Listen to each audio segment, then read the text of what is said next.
تشویش کی بات وہ یہ ہے کہ جو ریاست جموں کشمیر جو 84,000 ہے یا 86,000 مربع میل ہے، اس کی بالکنائزیشن کی جا رہی ہے، اس کے حصے پر کتنے مقبول ہو سکتے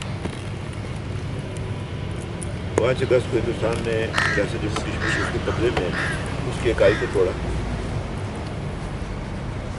اس کے بعد آپ نے دیکھا کہ جواب الجواب کرکٹ میں یہ کیا گیا، اور الیکشن کے دوران ہی وزیر اعظم صاحب تشریف لے گئے وہاں پر گلگت کے قومی دن پر 27 نومبر کو، اور وہاں بدقسمتی سے پاکستان کی ساری سیاسی جماعتوں نے بھی ووٹ کے لیے خیال نہیں کیا کہ بھائی گلگت کا مسئلہ کیا ہے، کشمیر کیا ہے، کہا جی ہم آپ کو ووٹ دیں۔ یہ الیکشن کے اندر یہ چل گیا، یہ ڈائریکٹ بات ہے۔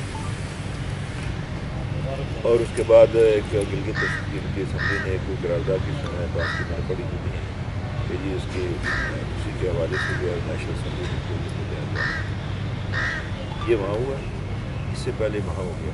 آپ نے دیکھا پرسوں اقتدار کے پجاری جو ہاتھ جوڑ کر فاروق عبداللہ اور اپنا وہ دوسرا چیف منسٹر غلام نبی آزاد وہ یوں کھڑے تھے واجپئی کے آگے، اس کے مودی کے آگے۔ مودی نے پھر کہا کہ نہیں، ابھی ڈیلیمیٹیشن ہوگی، یہ اکٹھی نہیں ہو سکتی۔ اس کے پیچھے کوئی بہت ساری باتیں کہ جی جموں کے ساتھ کوئی وادی کا ایسا بنا کر اس کو الگ کر دیا جائے، یا جموں لداخ کو ملا کر ایک الگ صوبہ بنا دیا جائے، اور یہ اس کو کچھ تھوڑے بہت اختیار دے کر وادی کو کوئی نیم خود مختار سے علاقہ بنا دیا جائے۔ اب مودی نے باہر بھی جانا ہے، امریکہ جانا ہے، اس کے اوپر پریشر بھی ہے، اس نے یہ بتانا بھی ہے کہ بھائی میں کشمیر کے بارے سے کر رہا ہوں۔ کشمیر کا پریشر ہے باہر، یہ تو مانا یہ انہوں نے نہیں بنایا حکومت پاکستان، یہ کشمیر کی جدوجہد کی وجہ سے ہوا۔ میں جو آپ سے عرض کرنا چاہتا ہوں، آج اس کریٹیکل پیریڈ میں الیکشن مجھے میرا وجدان کہہ رہا ہے، میرے پاس جو معلومات ہیں وہ ہیں، میں سیاسی کارکن ہوں، میں گزشتہ جو دن گزر گیا اس کی نہیں سوچتا، آنے والے دن کی سوچتا ہوں کہ آزاد کشمیر کو بھی اس کا جو اسٹیٹس ہے اس کو کم کرنا ضروری ہے، اس لیے کہ جب تک یہ خطہ موجود ہے آزاد حکومت ریاست جموں کشمیر، یہ 1000 سال بھی زندہ رہے گا، یہ مسئلہ یہ ختم نہیں ہو سکتا۔ مجھے کہا نا، میں آپ کو کہہ رہا ہوں، میں کنفیس کرتا ہوں کہ یہ آزاد کا لفظ اٹھائے، کیوں اٹھائیں؟ اس کے پیچھے دیکھیں نا، یہ جب 74 میں تھا نا، اس کے یہ ریاست کا ختم کیا جا رہا تھا، خورشید صاحب واک آؤٹ کر گئے، ان کو بنانے کے لیے پیرزادہ صاحب نے سردار ابراہیم صاحب کو بھیجا تو وہ بھی واک آؤٹ کر گئے۔ آج مجھے کہہ رہے ہیں تم آزاد کا لفظ پھر سے لاؤ، یہ ویسے تو نہیں ہے، دیکھیں نا آہستہ آہستہ باتیں ہوتی ہیں، آپ اچانک اگر یہ بات کر دیں گے تو شاید لوگ اس کو مانیں نہ ایک دم۔ اور یہ بات بھی ہوئی ہے، ایک ڈسکشن ہوئی ہے کہ اس کو مختلف دیگر اضلاع کے ساتھ اس کو شامل کر دیا جائے۔ ایک جگہ یہ بات چل رہی تھی تو کسی صاحب نے کہا یہ لوگ ریئیکٹ کریں گے، یہ نہ کریں تو اس کو صوبے کے درجے تک لائیں۔ میں کوئی اپنے الیکشن کے لیے کہ نہیں کہہ رہا، میرے لیے خطبے پر لکھا گیا 2 دفعہ وزیر اعظم، میں آئندہ آنے والی نسل کے لیے کہہ رہا ہوں، مجھے ان کے بارے میں تشویش ہے، اپنے مستقبل کے حوالے سے تشویش ہے، ان کی خواہشات، ان کی مطلب ترقی، ان کی ایسپریشن جو ہیں اس کے بارے میں مجھے تشویش ہے، تب میں یہ بات کہتا ہوں۔ گلگت پہ انہوں نے ختم کیا ہے نا اپنا یہ اسٹیٹ سبجیکٹ، انہوں نے بھی ختم کیا ہے نا، ادھر ختم کرنے میں کیا پرابلم ہے؟ آج بھی میں نے وہ دیکھے نا، وہ جو ہم نے ترمیم کی ہے کہ اسٹیٹ سبجیکٹ کون دے گا، منسوخ کون کرے گا، آج میں فائل پر وہ آیا، نوٹ آیا میرے پاس، وہ ہم نے کرنا ہے، وہ میں اس کو وزارت امور کشمیر کے وہ جو اس کو تو میں نہیں دیکھ سکتا یاد، اور میں وہ کابینہ میں جو ابھی اجلاس ہونے والا کل ہی ادھر میں نے بات کرنی ہے، جو تھا نا 1927 کا کام IL84، اس میں انہوں نے اسٹیٹ سبجیکٹ کے بارے میں کوئی تعریف کی کہ کتنی دیر تک کتنی نسلیں رہ سکتی ہیں۔ یہاں جو لوگ ہمیشہ جو ہمارے گئے لوگ ہیں، سب سے زیادہ آبادی کی ہے، ان کو گھروں سے نکالا گیا باہر، یہ نہیں زبردستی نہیں، لیکن وہ ان کو وہاں سے ان کی مائگریشن ہوئی ڈیم کی وجہ سے، وہ اپنی مرضی سے نہیں گئے۔ سپریم کورٹ کا ایک فیصلہ بھی ہے، یہ جو ہم نے میرپور کے لوگوں کو جو اندراج کیا نا ان کا جموں کے ساتھ، جو سپریم کورٹ کے فیصلے کی روشنی میں کیا، میں نے کیا، یہ مہاجرین کو ان کی اسمبلی کی نشستیں آئینی قرار دیں، پہلے آئینی نہیں تھے، ایک آرڈیننس پر چلتی تھی، الیکشن آرڈیننس مجری 1970، تو یہ جو تھے جموں کے اس کے میرپور کے لوگ اس لیے ڈالے کہ یہ ان کی ریاست کی شہریت برقرار رکھ سکے۔ اب وہ ایک ایشو ہے، اس کو ریزالو کرنے کی ضرورت ہے. یہ ہم نے اپنے طور پر جو کیا ہے کام، بہت کام کیا ہے، کچھ کام رہ بھی گئے ہیں نا. اسی لیے لوگوں کو کہتا ہوں کہ بھائی ہمیں کامیاب کرو، ہم یہ باقی ماندہ کام بھی کریں. اس ریاست کی آئیڈینٹی جو ہے اس کو برقرار رکھا جائے، اس کشمیریت کو برقرار رکھا جائے. یہاں سے پیغام جاتا ہے موجودہ کشمیر کے لوگوں کو، آپ اپنی کشمیریت برقرار رکھیں. ادھر کوئی بات کرے کشمیریت، اس کو کہتے ہیں یہ پاکستان کا مخالف ہے. یہ عجیب بات ہے. یہ کیا مطلب دو رنگی ہے؟ یہ ان کو کہتے ہیں جی آپ وہ باہر رکھیں اپنی کشمیریت، ادھر کہتے ہیں جناب کہ نہیں جی کشمیریت کی بات مت کریں. یہ ہم کشمیری ہیں، ہمیں فخر ہے، مسلمان ہیں، کشمیری ہیں. میں مثلا مجھے اگر کوئی کل کہے گا میں تو اپنا ووٹ پاکستان کے حق میں ڈالوں گا. یہ لوگوں کو میں اس پر کہوں گا پاکستان کے حق میں ووٹ ڈالوں. کوئی اگر کوئی اور بات کرتا ہے میں اس کو ڈنڈا نہیں مار سکتا، نہ وہ مجھے ڈنڈا مار سکتا. یہ جمہوری حق ہے نا. تو بات یہ ہے کہ اس لیے میں آپ سے کہہ رہا ہوں کہ یہ الیکشن جو ہے یہ آگے چل کر میں یہ جو ہیں یہ جو جگادری قسم لیڈر ہیں، یہ بجائے اس کے اب چھوڑے میں کیا بات کروں. مجھے ایک صاحب تھے، وہ سیکورٹی کے انچارج تھے پریزیڈنٹ ہاؤس کے. انہوں نے کہا جی وہ صدر صاحب سے ملنے آتے جو پیپلز پارٹی کے تھے، تو گھٹنوں کو بھی آ سکاتے ہیں. انہوں نے کہا مجھے شرم آتی ہے، وہ تھا ریاستی افسر. یہ دو تین جو ہیں جس جماعت کو لایا جا رہا ہے یہ نہیں ہے. یہ یا تو کورنش بجا کر نیچے پاؤں کو ہاتھ لگائیں گے، یہ تو پھر نمستے ہاتھ ادھر رکھے ہوتے ہیں، یہ تو نیچے تک جائیں گے، یہ تو ان کے پاؤں چھوئیں گے. ان کے ان میں کسی میں یہ ضرورت اور صلاحیت نہیں ہے کہ یہ ان کو چیلنج کر سکے. آج جا کر پوچھیں پنجاب کہاں سے چلتا ہے؟ اسلام آباد سے چلتا ہے. کے پی کے کہاں سے چلتا ہے؟ اسلام آباد سے چلتا ہے. سندھ میں ان کی حکومت ہے، ان پر دباؤ ہے پیپلز پارٹی پر، وہ ان کی بات سنتے نہیں. وہ ان کو اپنے جو اختیار ہے 18ویں ترمیم میں اس کا کام کرتے ہیں. بلوچستان بھی ان کے کہنے پر چلتا ہے. تو یہ کیا بنے گا؟ ادھر کیا بنے گا؟ 1956 میں مقبوضہ کشمیر کی نام نہاد اسمبلی نے نیشنل کانفرنس میں جو ہے ہندوستان سے علاقی قرار داد پاکستان توڑتا ہوا گیا سیکورٹی کونسل استعمال کی بات یہ قرارداد نمبر 122 سے اس کو مسترد کر دیا. اس کو یہ کیسے گلگت کی لا رہے ہیں؟ چونکہ دونوں دیکھیں نا، عجیب سی بات ہے کہ دونوں پارٹیوں نے دستخط کیے ہیں سیکورٹی کونسل کی خلاف پر. جو پابندی ہندوستان پر وہی پابندی پاکستان پر بھی ہے. جب ہم کہتے ہیں کہ جی یہ خلاف ورزی ہے یون ریزولوشن کی کہ ہندوستان نے جو ابھی کیا نہیں، تو ادھر کیا ہے یہ مسئلہ؟ ادھر خلاف ورزی نہیں ہے.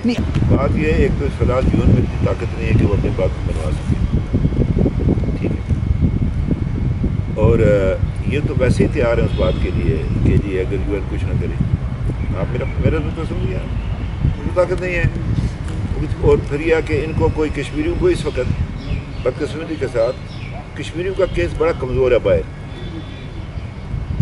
ہمیں ٹیررزم کے ساتھ نتھی کر دیا گیا، ہمیں افغانستان کے معاملات کے ساتھ نتھی کر دیا گیا، ہمیں بہت سارے اور معاملات کشمیریوں کو نتھی کر دیا گیا. ہمارا وکیل جو ہے اس کی باہر کی صحت خراب ہے اس کی سیاسی سے. کشمیری اس وقت انتہائی کمزوری کے عالم ہے انٹرنیشنل لیول پر. یہ بات نوٹ رکھیں. اس لیے ہمیں کوئی حمایت نہیں ملنے لگی اس کے حوالے سے کہ جی ہم شوٹ کریں گے تو یہ ہو جائے گا وہ ہو جائے گا. اس وقت نہیں مل سکتی. اسی لیے میں کہتا ہوں کہ پاکستان کی حکومت کو اس وقت کشمیر پر ہندوستان سے کوئی مذاکرات نہیں کرتے. آپ جا کر میری تقریریں سنیں، میرے اخبارات میں بیان پڑھیں جو میں آج کل برکت کے ساتھ جو میں نے میٹنگز کی ہیں 4 ابھی تک. حلقے میں بھی جاتا ہوں، باہر جاتا ہوں، اخبار میں ابھی آپ کے ساتھ بات کر رہا ہوں کہ اس ایجنڈے کی تکمیل کے لیے الیکشن ہے. یہ آپ پرائم ہاؤس میں بیٹھے ہوئے ادھر کھڑے ہو کر لوگ پولیس کے دستے سے سلامی لینا چاہتے ہیں، اس دروازے سے اندر داخل ہونا چاہتے ہیں. بس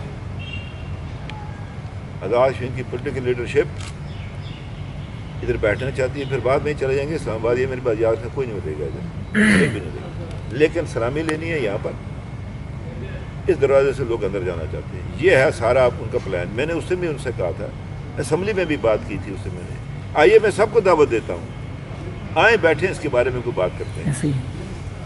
کسی نے جواب نہیں دیا، اس لیے کہ صاحب آدھا ناراض ہو جائیں کہ بھائی یہ تم کیا کر رہے ہو. ان کو کسی کو میں یہ نہیں، میں مجھے افسوس ہے، مجھے دکھ سے میں بات کر رہا ہوں کہ ان کو اس بات کا احساس نہیں ہے، اس بات کا کہ ہمارے ساتھ کیا ہونے والا ہے. بات یہ ہے، آپ نے کہا کیا؟ دیکھیں میری بات سنیں، تاریخ پڑھیں. 24 اکتوبر 1947 آزاد موت کا قیام، وہ حیثیت آپ نے دیکھی تھی؟ پڑھی اخبار. اعلامیہ ایکٹ 1968 کتنے لوگ اٹھے مقابلہ کرنے کے، چند معمولی تھوڑی سی تعداد میں تھے۔ صدر آزاد کشمیر کا جو اس کو تھے مرحوم، انہوں نے جب حلف لیا تو صدر جلسہ جو تھے پیر سلیم صاحب، انہوں نے کہا کہ یہ غلط ہوا ایکٹ 1968۔ انہوں نے فرمایا پاکستان ہمارا بڑا بھائی ہے، کیا ہوا اگر چند اختیار ہم سے لے لیے؟ یہ ان کا جواب تھا جلسے میں، ہم ادھر مظاہرہ کر رہے تھے باہر، کوئی نہیں کھڑا ہوگا۔ جب لیڈرشپ بھی ویک ہو جائے، یا زلزلے میں کیا ہوا، جس جگہ کچھ جو لوگ تھے، بعض لوگ کھڑے ہو گئے اس گاؤں کے اندر، اس ویسینٹی کے اندر، تو لوگ ان کے ارد کھڑے ہو گئے، جہاں وہ لوگ بھاگ گئے سارے لوگ بھاگ گئے۔ یہ چند لوگ ہوتے ہیں جو کھڑے ہوتے ہیں، جن کے ارد گرد لوگ آ کر کھڑے ہوتے ہیں، ہر ایک نہیں کھڑا ہوتا۔ 25 دسمبر کو قائد اعظم کے یوم پیدائش پر کشمیر ہاؤس کے لان میں جو جلسہ ہوا تھا، میں نے کہا تھا مریم بی بی، اگر آپ نے، میری پارٹی لیگ نے بھی یہی لائن اختیار کی تو سب سے پہلے میں آپ کی مخالفت کروں۔ اس بنیاد پر ہم نہیں ہے لیگی کہ کل میرا کوئی آئے تو اسٹیٹ سپریٹ ختم کرنے کے لیے بات کرے، یہ ہو سکتا ہے نا؟ یہ میری بات یاد رکھنا، میں آج کہہ رہا ہوں آپ کو، یہ بات لے جائیں اس میڈیا میں، آپ کا اسٹیٹ سبجیکٹ خطرے میں ہے، پھر ڈنڈے بجانے جو مرضی کرنا کرے۔ میرا موزن کا ایک مسجد ہے، ادھر موزن اذان دیتا ہے، اب ہماری مرضی ہے کہ ہم جا کر پڑھیں، ہے اللہ کا حکم، لیکن وہ بیچارہ میں ڈنڈا نہیں مار سکتا، اسے اذان دینی ہے، میں اذان دے رہا ہوں، میں موزن ہوں، اس کو سیاسی سمجھا رہا ہوں لوگوں کو، آزاد کے لوگوں کو بتا رہا ہوں، میں چیخ چیخ کر بتا رہا ہوں۔ میرا کیا ہے، مجھے قبر پر لکھا گیا 2 دفعہ وزیر اعظم، مجھ پر کوئی الزام نہیں آئے گا، میں نے اللہ کے فضل سے پابندی کے ساتھ مقابلہ کیا ہے، میں نے وہ اختیار واپس لیے 45 سال جو ہم سے چلے گئے تھے، مجھے کوئی کیا تانا دے گا۔ ایک صاحب مجھے ملے تھے، میں نام نہیں لیتا، کل اس بیچارے کی کوئی وہ لگا نوکری نہیں تلاش کرنے کے لیے، وہ ضائع ناجائز، اس نے کہا جی میں آپ کے ساتھ ہوں۔ پیپلز پارٹی کے کوئی زومان نے مجھے کہا، ایک اس میں غالباً ایک شادی تھی، اس میں یا نہیں 40واں تھا ان کا، سلطان سکندر صاحب کی والدہ کا یا سوئم تھا، انہوں نے کہا آپ کھڑے رہے میں آپ کے ساتھ ہیں، لیکن یہ اس طرح بیٹھ کر بات ہوئی تھی۔ اب جو مجھے پتا ہے کچھ لوگوں کی کمزوریوں کا کہ اس طرح تو وہ لوگ بات کر بیٹھتے ہیں، لیکن اگر ان کو اس گھر کا دروازہ دکھایا جائے وہ پھر کھڑے نہیں ہوں گے اس پر۔ میں میری کوئی گردن بھی اڑا دے، جو مرضی میرے ساتھ کرے، میں نے یہ سارا کچھ دیکھ لیا ہے، مجھے کوئی ہوس نہیں ہے، میں نے 5 سال حکومت کی ہے، ٹھوک بجا کر کی ہے، کوئی ریگریٹس نہیں ہے مجھے حکومت کے۔ ایک ہے ایک جو مجھ سے کل کسی نے پوچھا، باہر سے کوئی آدمی ہے تو اس نے کہا تمہیں کیا ریگریٹس ہے تمہاری؟ میں کہتا 2 کہ بحیثیت وزیر اعظم آزاد کشمیر میں سرکاری سطح پر آزاد کشمیر کے وزیر اعظم کیسے باہر جا کر، باہر کی ادھر بیٹھ کر، فورم سے بیٹھ کر کشمیریوں کا مقدمہ لڑتا، یہ نہیں ہو پایا، مالک بزدل ہیں، سمجھ گیا، مالک بزدل ہیں۔ اور دوسرا یہ تھا کہ میں آزاد شہری کی حیثیت سے اپنے ماں کے گھر جا سکوں سری نگر۔ یہ 2 ریگریٹس باقی رہ گئی ہیں، بس زندگی کو کوئی پتہ نہیں ہے، باقی مجھے کوئی نہیں ہے۔ میں نے ٹھوک بجا کر حکومت کی ہے، میں نے اختیار واپس لیے، میں نے آنکھوں میں آنکھیں ڈال کر بات کی ہے، میں نے لوگوں کی آزاد لوگوں کے حقوق پر کوئی سمجھوتا نہیں کیا۔ میں جو باہر فاروق حیدر کی حیثیت سے اس طرح جو میں کر سکتا تھا وہ یورپین یونین کے اندر کر سکتا تھا، ایک کسی اور جگہ وہ میں نے اپنا حق ادا کیا، لیکن وہ ایک صحرا میں ایک باز گشتی ہے وہ، اس لیے کہ میری حیثیت کو، میں بیٹھا ہوا تھا نا ادھر اپنا ہاؤس آف کامن میں، اس نے ان سے پوچھا، ان کے منسٹر سے پوچھا، یہ جب یہ فروری کا واقعہ ہوا، بند ہو گئے تھے ادھر، وہ فلائٹس بند ہو گئے، انہوں نے کہا ادھر آزاد کشمیر کا وزیر اعظم ادھر ہی ہے نا، اس سے بات کیوں نہیں کرتے؟ اس نے کہا ہم تسلیم نہیں کرتے، لہٰذا بات نہیں کر سکتے۔ ہاں اس طرح لیبر پارٹی کے ڈپٹی لیڈر سے بھی ملاقات ہوئی، کنزرویٹو پارٹی کے سے، ان کے ممبروں سے بھی ملتا رہا میں، وہ ایک الگ صورت ہے۔ یہ میں نے ان سے کہا کہ بھائی ہمیں آپ OIC میں آبزرور سٹیٹس ہی دلا دیں، وہ کسی جگہ تو اب جا کر بیٹھ سکے نا۔ پھر کہتا ہوں مالک بزدل ہیں، ان کو ہم پر یقین نہیں ہے، اعتبار نہیں ہے، اعتماد نہیں ہے ان کو۔ اس قسم حکومت میں اس کے ساتھ کچھ اور معاملات بھی ہیں، مثلا میں ادھر بیٹھا ہوں آپ کے سامنے فائلوں پر دستخط بھی کر رہا ہوں، کابینہ کی کل میٹنگ بھی ہے، بجٹ بھی پیش کرنا ہے، اس وجہ سے ہمارا تو یہ 29 کے بعد آپ دیکھیں کہ یہ آگے 24-25 دن ہم کیسے انتخابی مہم چلاتے ہیں آزاد کشمیر کے اندر چل رہی ہے. بہت اچھا. لیکن یہ ہے کہ ہمارے ہاں کچھ ساتھی کمزور ہیں, مطلب وہ سوشل میڈیا کا استعمال نہیں کرتے, وہ ٹویٹر کا استعمال نہیں کرتے. لیگ حکومت بنائے گی انشاءاللہ. لیگ میں آپ کو بتاتا ہوں, لیگ حکومت بنا کر ہم آپ کو دکھائیں گے انشاءاللہ. بے شک ہو جی, پیسوں سے نہیں چلتی بات, صرف پیسوں کا تھوڑا بہت اثر ہے, لیکن میرے ساتھ ان کا کوئی رابطہ نہیں ہے. پتہ نہیں اب ادھر آج کل لگی ہے جنگ زرگی, اس کے پاس کے پیسے نہیں ہیں. صدام محمود صاحب کے پاس وہ برطانیہ سے وہ لوگ نہیں رہے. اب آپ بھی کوئی ہیلی کاپٹر ہائر کر رہے ہیں؟ نہیں, میں نہیں کر رہا. آپ اس کو ویلکم کریں گے؟ کس کو؟ محمود کو؟ کیا اگر آتا ہے ادھر آپ کی طرف. ہاں, اگر وہ مطلب آتے ہیں اس کے بعد, لیکن یہ ہے کہ میرے قتل کے بعد اسے جفا سے تو باعث پشیمے کا پشیمہ ہونا.